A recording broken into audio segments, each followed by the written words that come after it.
In those playful hours after school and before dinner, Avital Dekelhan and her young daughters wait for their dad to come home.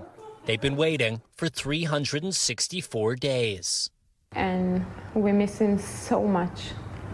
My daughter is asking about him every single day.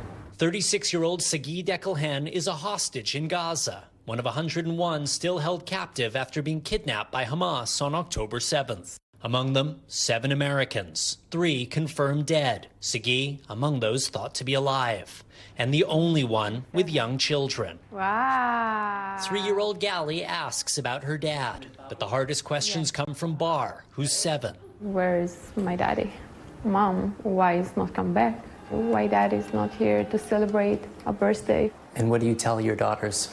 My heart is broke, but I need to be strong. So I tell them, I hope that is okay. We don't know, but I hope. Sagi grew up between Israel and Boston, a Red Sox fanatic who played center field for Israel's junior national team.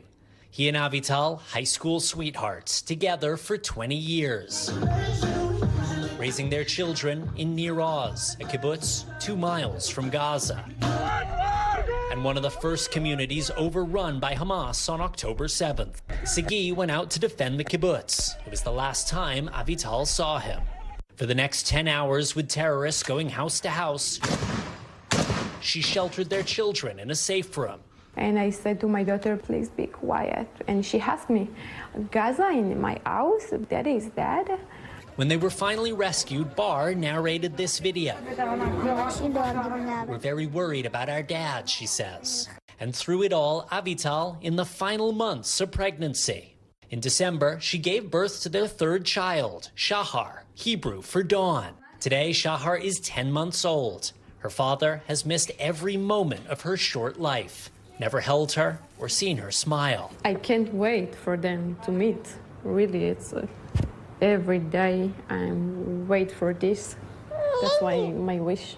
Sagi may not know his family survived October 7th. Avital texts her husband updates about the kids, knowing he can't read them. I do it for Sagi. I write for him what I feel and what I want to tell him. How much I miss you, Sag. Even after 10 months, it feels like the first day. Sagi's own father, Jonathan, a pillar of support for Avital and the girls, and campaigning tirelessly for his son's freedom, including multiple visits to the White House. What have your meetings with the president been like? Extraordinary, in a word, that the leader of the free world, first of all, will take the time to sit down with us and just talk about the hostages and what he's doing. No excuses, no cliches. We are weeks away from an election.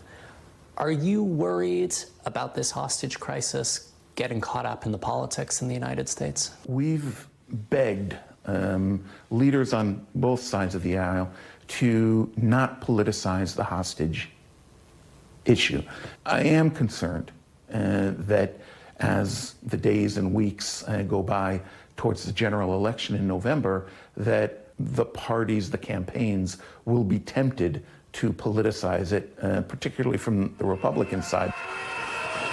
In Israel, the hostage crisis is already deeply political, with hundreds of thousands taking to the streets, demanding their government make a deal to bring the hostages home. Prime Minister Benjamin Netanyahu says he's open to an agreement. But Israel's military offensive into Lebanon has put ceasefire talks on the back burner. And under intense pressure from the far right of his government, Netanyahu also refusing to pull Israeli troops back from the Egypt-Gaza border, a key stumbling block in negotiations. We asked him at a recent press conference. If the price of your refusal to withdraw from the Egypt-Gaza border is more hostages are killed, is that a price you are prepared to pay? And is that a price the people of Israel will accept? I'm committed to getting all of them out. I got more than half out, and more than half of the hostages alive out because we employed the pressure points. We leave the pressure, we're going to get no one out. His answer not convincing Sagi's family. Prime Minister Netanyahu and his coalition partners have made it clear that lip service is one thing to the importance of getting the hostages home. Their actions speak entirely differently. Israel was not established in order to kill our enemies. Israel was established to protect the Jewish people. There is absolutely no justification, militarily, strategically, ethically, morally, to not do what we must to get the hostages home. Last Thanksgiving, a brief ceasefire led to the release of 105 hostages. Barr's hopes raised and dashed. She ran to home and say, "Mommy, Mommy, have our hostages still. Daddies will come, Daddies will come." And I think it's a hard situation to stand and to explain to my daughter, yes, we have our hostages deal, but our dad is not in this deal. And I remember how Barr, she so cried, why not my daddy? But the deal did offer a glimmer of hope. Freed hostages said they'd seen Sagi in a tunnel in November, wounded but alive. And you feel in your heart he's still alive? Yes, yes. Almost every day I go to sleep and I dream about Sagi, and we meet in dream and we talk about everything. I feel Sagi is alive, and we must do everything to bring him home. Raf Sanchez joins us tonight once again from Kiryat Shimona, Israel, near the border with Lebanon. You know, Raf, when I watch your story and we go over these reports, I can't help to think what the families are thinking as they await for any word or any rescue attempt with their loved ones and this expanding war and the expanding bombing campaigns. Yeah, Tom, they are deeply, deeply worried that this expanding, what feels like a regional war, is really overshadowing the hostage crisis. These ceasefire negotiations were pretty badly stalled 3 weeks ago before Israel began its operations against Hezbollah in Lebanon.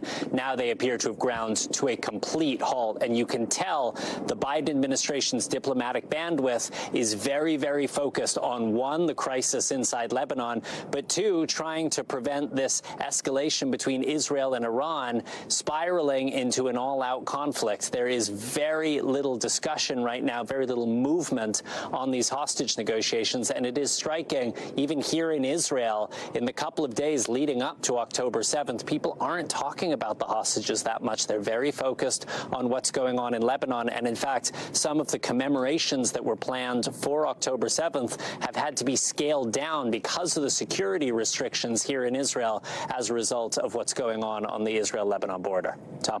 Thanks for watching. Stay updated about breaking news and top stories on the NBC News app or follow us on social media.